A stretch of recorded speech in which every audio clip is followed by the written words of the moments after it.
ओम शांति। आइए सुनते हैं आज के ईश्वरीय महावाक्य 22 जनवरी 2025 के। मुरली का सार है, मीठे बच्चे, यह अनादि बना बनाया ड्रामा है। यह बहुत अच्छा बना हुआ है। इसके पास्ट, प्रेजेंट और फ्यूचर को तुम बच्चे अच्छी तरह जानते हो। आज बाबा ने प्रश्न पूछा, किस कशिश के आधार पर सभी आत्माएं तुम्हारे पास खिंचती हुई आएंगी? बाबा ने उत्तर दिया, पवित्रता और योग की कशिश के आधार पर। इसी से ही तुम्हारी वृद्धि होती जाएगी। आगे चलकर बाप को फट से जान जाएंगे। देखेंगे इतने ढेर सब वर्षा ले रहे हैं तो बहुत आएंगे। जितनी देरी होगी उतनी तुम्हारे में कशिश होती जाएगी। ओम शांति। रूहानी बच्चों को यह तो मालूम है कि हम आत्माएं परम धाम से आती हैं।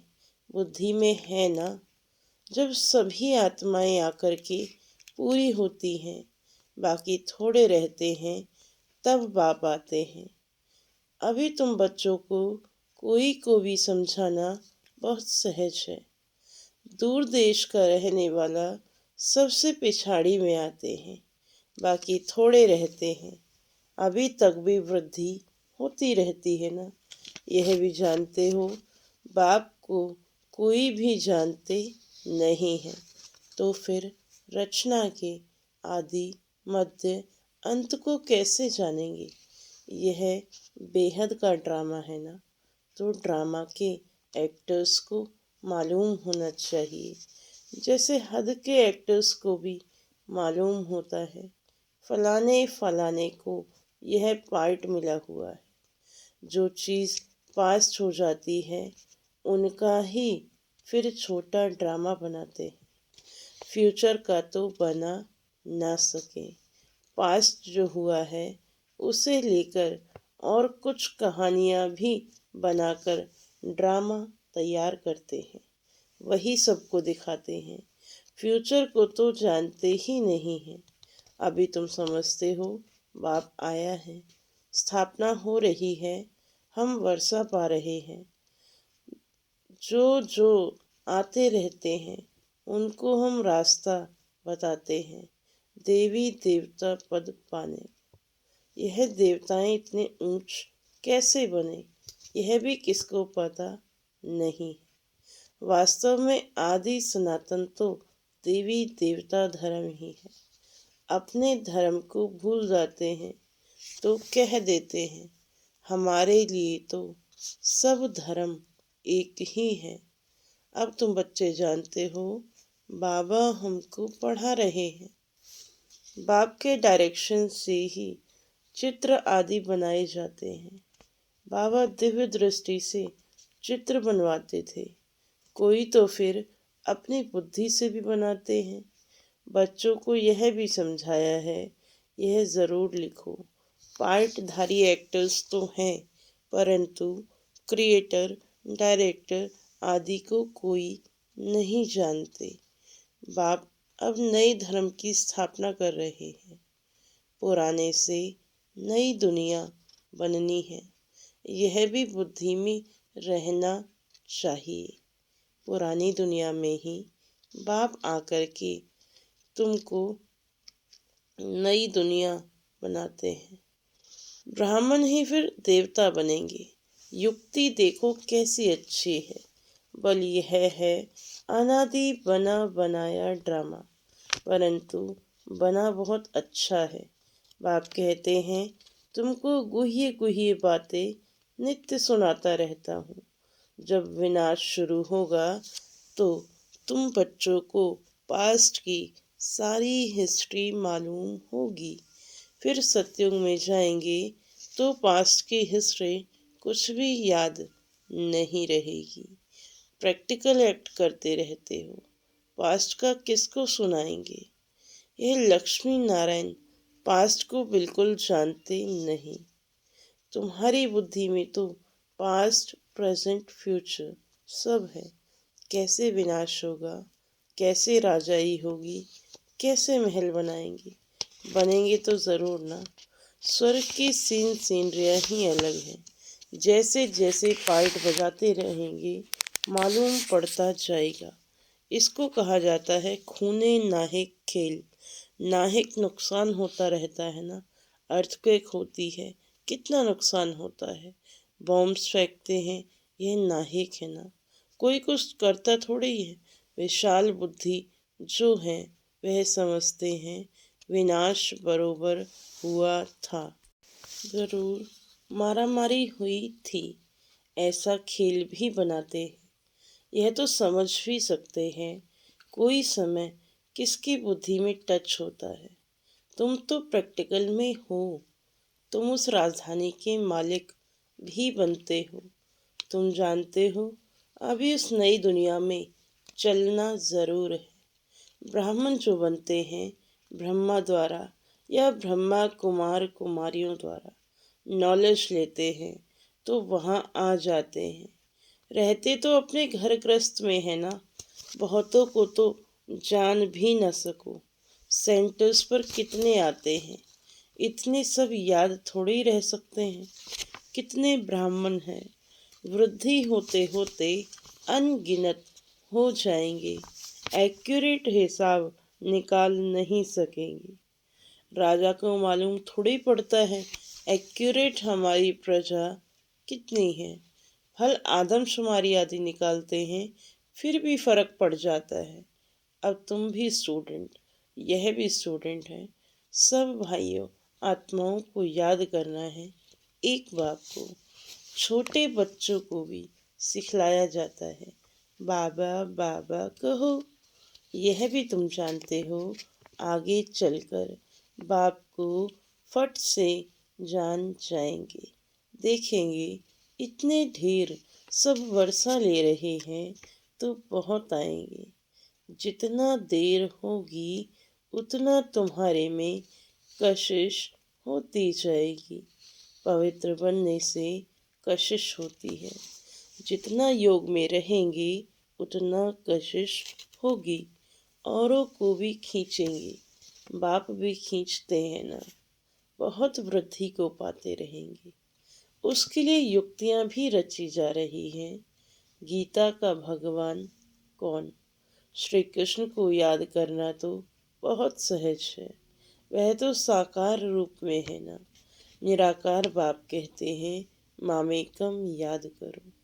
इस बात पर ही सारा मदार है। इसलिए बाबा ने कहा था इस बात पर सबसे लिखाते रहो। बड़ी बड़ी लिस्ट बनाएंगे तो मनुष्यों को पता पड़ेगा। तुम ब्राह्मण जब पक्के निश्चय बुद्धि होंगे, झाड़ वृद्धि को पाता रहेगा। माया के तूफान भी पिछाड़ी तक चलेंगे। विजय पाली फिर ना पुरुषार्थ रहेगा ना माया रहेगी। याद में ही बहुत करके हारते हैं। जितना तुम योग में मजबूत रहेंगे उतना हारेंगे नहीं। यह राजधानी स्थापन हो रही है। बच्चों को निश्चय है हमारी राजाई होगी। फिर हम हीरे जवाहरात कहाँ से लाएंगे? खानियाँ सब कहाँ से आएंगी? यह सब थे तो सही ना। इसमें मूंझने की तो बात ही नहीं है। जो होना है सो प्रैक्टिकल में देखेंगे। स्वर्ग बनना तो ज़रूर है। जो अच्छी रीति पढ़ते हैं उन्हों को निश्चय रहेगा कि हम जाकर भविष्य में प्रिंस बनूंगा। हीरे जवाहरातों के महल होंगे। यह निश्चय भी सर्विस एबल बच्चों को ही होगा। जो कम पद पाने वाले होंगे उनको तो कभी ऐसे ऐसे ख्यालात आएंगे भी नहीं कि हम महल आदि कैसे बनाएंगे। जो बहुत सर्विस करेंगे वही महलों में जाएंगे ना। दास दासियां तो तैयार मिलेंगे। सर्विस एबल बच्चों को ही ऐसे ऐसे ख्याल आएंगे। बच्चे भी समझते हैं कौन कौन अच्छी सर्विस करने वाले हैं हम तो पढ़े हुए के आगे भरी ढोएंगे। जैसे यह बाबा है, बाबा को ख्यालात रहती है ना, बूढ़ा और बालक समान हो गया, इसलिए इनकी एक्टिविटी भी बचपन मिसल होती है। बाबा की तो एक ही एक्ट है, बच्चों को पढ़ाना, सिखलाना, विजय माला का दाना बनाना। तो पुरुषार्थ भी बहुत चाहिए, बहुत मीठा बनना है, श्रीमत पर चलना पड़े तब ही ऊंच बनेंगे। यह तो समझ की बात है ना। बाबा कहते हैं, हम जो सुनाते हैं उस पर जज करो, आगे चल और भी तुमको साक्षात्कार होता रहेगा। नज़दीक आते रहेंगे तो याद आती रहेगी। 5000 वर्ष हुए हैं अपनी राजधानी से लौटे हैं, 84 जन्मों का चक्र लगा कर आए हैं। जैसे वास्को डी गामा के लिए कहते हैं कि वर्ल्ड का चक्कर लगाया। तुमने इस वर्ल्ड में 84 का चक्र लगाया है। वो वास्को डी गामा एक गया ना, यह भी एक है, जो तुमको 84 जन्मों का राज समझाते हैं। डिनाइस्टी चलती है तो अपने अंदर देखना है। हमारे में कोई देह अभिमान तो नहीं है, पंख तो नहीं हो जाते हैं, कहाँ बिगड़ते तो नहीं हैं। तुम योग बल में होंगे, शिव बाबा को याद करते रहेंगे तो तुमको कोई भी चमाट आदि मार नहीं सकेंगे।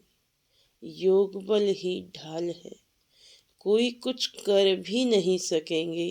अगर कोई चोट खाते हैं तो ज़रूर देह अभिमान है। देही अभिमानी को चोट कोई मार न सके, भूल अपनी ही होती है। विवेक ऐसा कहता है, देही अभिमानी को कोई कुछ भी कर नहीं सकेंगे। इसलिए कोशिश करनी है देही अभिमानी बनने की। सबको पैगाम भी देना है। भगवान वाच मन मना भव। कौन सा भगवान, यह भी तुम बच्चों को समझाना है। बस इस एक ही बात में तुम्हारी विजय होनी है। सारी दुनिया में मनुष्यों की बुद्धि में श्री कृष्ण भगवान वाच है। जब तुम समझाते हो तो कहते हैं बात तो बरोबर है, परंतु जब तुम्हारे मुआफिक समझे तब कहें बाबा जो सिखलाते हैं वह ठीक है। श्री कृष्ण थोड़े ही कहेंगे कि मैं ऐसा हूँ, मेरे को कोई जान नहीं सकती। श्री कृष्ण को तो सब जान लेवे। ऐसे भी नहीं है कि श्री कृष्ण के तन से भगवान कहते हैं, नहीं, श्री कृष्ण तो होता ही सतयुग में है। वहाँ कैसे भगवान आएंगे? भगवान तो आते ही हैं पुरुषोत्तम संगम युग पर। तो तुम बच्चे बहुतों से लिखाते जाओ। तुम्हारी ऐसी बड़ी चौपड़ी छपी हुई होनी चाहिए, उसमें सबकी लिखत हो। जब देखेंगे यह तो इतने सब ने लिखा है तो खुद भी लिखेंगे, फिर तुम्हारे पास बहुतों की लिखत हो जाएगी। गीता का भगवान कौन? ऊपर में भी लिखा हुआ हो कि ऊंचे ते ऊंचा बाप ही है। श्री कृष्ण तो ऊंच ते ऊंच है नहीं, वह कह न सके कि मामेकम याद करो। ब्रह्मा से भी ऊंच ते ऊंच भगवान है ना। मुख्य बात ही यह है जिसमें सबका देवाला निकल जाएगा। बाबा कोई ऐसे नहीं कहते कि यहाँ बैठना है, नहीं, सतगुरु को अपना बनाए फिर घर में जाकर रहो। शुरू में तो तुम्हारी भट्टी थी, शास्त्रों में भी भट्टी की बात है, परंतु भट्टी किसको कहा जाता है यह कोई जानते नहीं है। भट्टी होती है ईंटों की, उनमें कोई पक्की कोई खंजर निकलती है। यहाँ भी देखो सोना है नहीं, बाकी भीतर ठिक्कर है। पुरानी चीज़ का मान बहुत है। शिव बाबा का, देवताओं का भी मान है ना। सतयुग में तो मान की बात ही नहीं है। वहाँ थोड़ी पुरानी चीज़ बैठ ढूंढते हैं, वहाँ पेट भरा हुआ रहता है, ढूंढने की दरकार नहीं रहती। तुमको खोदना करना नहीं पड़ता, द्वापर के बाद खोदना शुरू करेंगे। मकान बनाते हैं, कुछ निकल आता है तो समझते हैं नीचे कुछ है। सतयुग में तुमको कोई परवाह नहीं, वहाँ तो सोना ही सोना होता है, ईंट ही सोने की होती है। कल्प पहले जो हुआ है, जो नूंद है, वही साक्षात्कार होता है। आत्माओं को बुलाया जाता है, वह भी ड्रामा में नूंद है। इसमें मूंझने की दरकार नहीं। सेकंड बाय सेकंड पार्ट बजता है, फिर गुम हो जाता है। यह पढ़ाई है। भक्ति मार्ग में तो अनेक चित्र हैं, तुम्हारे यह सब चित्र अर्थ सहित हैं। अर्थ बिगर कोई चित्र नहीं है। जब तुम किसको समझाओ नहीं, तब तक कोई समझ न सके। समझाने वाला समझदार नॉलेजफुल एक बाप ही है। अभी तुमको मिलती है ईश्वरी मत। ईश्वरी घराने के अथवा कुल के तुम हो। ईश्वर आकर घराना ही स्थापन करते हैं। अभी तुमको राजाई कुछ नहीं है, राजधानी थी अब नहीं है। देवी देवताओं का धर्म भी जरूर है। सूर्यवंशी चंद्रवंशी राजाई है ना। गीता से ब्राह्मण कुल भी बनता है, सूर्यवंशी चंद्रवंशी कुल भी बनता है, बाकी और कोई हो न सके। तुम बच्चे सृष्टि के आदि मध्यांत को जान गए हो। आगे भी समझते थे बड़ी प्रलय होती है। पीछे दिखाते हैं सागर में पीपल के पत्ते पर श्री कृष्ण आते हैं। पहला नंबर तो श्री कृष्ण ही आते हैं, बाकी सागर की बात नहीं। अभी तुम बच्चों को समझ बड़ी अच्छी आई है। खुशी भी उनको होगी जो रूहानी पढ़ाई अच्छी रीति पढ़ते होंगे। जो अच्छी रीति पढ़ते हैं वही पास विद ऑनर होते हैं। अगर कोई से दिल लगी हुई होगी तो पढ़ाई के समय भी वह याद आता रहेगा, बुद्धि वहाँ चली जाएगी। इसलिए पढ़ाई हमेशा ब्रह्मचर्य में होती है। यहाँ तुम बच्चों को समझाया जाता है एक बाप के सिवाय और कहाँ भी बुद्धि नहीं जानी चाहिए। परंतु जानते हैं बहुतों को पुरानी दुनिया याद आ जाती है, फिर यहाँ बैठे भी सुनते ही नहीं। भक्ति मार्ग में भी ऐसे होते हैं। सत्संग में बैठ भी बुद्धि कहाँ कहाँ भागती रहेगी। यह तो बहुत बड़ा जबरदस्त इम्तिहान है। कोई तो जैसे बैठे हुए भी सुनते नहीं है। कई बच्चों को तो खुशी होती है, सामने खुशी में झूलते रहेंगे। बुद्धि बाप के साथ होगी तो फिर अंतमति सो गति हो जाएगी। इसके लिए बहुत अच्छा पुरुषार्थ करना है। यहाँ तो तुमको बहुत धन मिलता है। अच्छा, मीठे मीठे सिकिलदे बच्चों प्रति माता पिता बाप दादा का याद प्यार और गुड मॉर्निंग। रूहानी बाप की रूहानी बच्चों को नमस्ते। हम रूहानी बच्चों की रूहानी बाप को नमस्ते नमस्ते। शुक्रिया बाबा, शुक्रिया। धारणा के लिए मुख्य सार है। पहली पॉइंट, विजय माला का दाना बनने के लिए बहुत अच्छा पुरुषार्थ करना है, बहुत मीठा बनना है, शेरी मत पर चलना है। दूसरा बाबा ने कहा योग ही सेफ्टी के लिए ढाल है, इसलिए योग बल जमा करना है। देही अभिमानी बनने की पूरी कोशिश करनी है। आज का वरदान है विशेष शब्द की स्मृति द्वारा संपूर्णता की मंजिल को प्राप्त करने वाले स्वपरिवर्तक भव। विशेष शब्द की स्मृति द्वारा संपूर्णता की मंजिल को प्राप्त करने वाले स्वपरिवर्तक भव। सदा यही स्मृति में रहे कि हम विशेष आत्मा हैं, विशेष कार्य के निमित्त हैं और विशेषता दिखाने वाले हैं। यह विशेष शब्द विशेष याद रखो। बोलना भी विशेष, देखना भी विशेष, करना भी विशेष, सोचना भी विशेष। हर बात में यह विशेष शब्द लाने में सहज स्व परिवर्तक सो विश्व परिवर्तक बन जाएंगे। जो संपूर्णता को प्राप्त करने का लक्ष्य है उस मंजिल को भी सहज ही प्राप्त कर लेंगे। आज का स्लोगन है, विघ्नों से घबराने के बजाय पेपर समझकर उन्हें पार करो। विघ्नों से घबराने के बजाय पेपर समझकर उन्हें पार करो। आज का व्यक्त इशारा है, अभी मनसा की क्वालिटी को बढ़ाओ, क्वालिटी वाली आत्माएं समीप आएंगी। इसमें डबल सेवा है, स्व की भी और दूसरों की भी। स्व के लिए अलग मेहनत नहीं करनी पड़ती, प्रारब्ध प्राप्त है ऐसी स्थिति अनुभव होगी। इस समय की श्रेष्ठ प्रारब्ध है सदा स्वयं सर्व प्राप्तियों से संपन्न रहना और सबको संपन्न बनाना। ओम शांति, ओम शांति।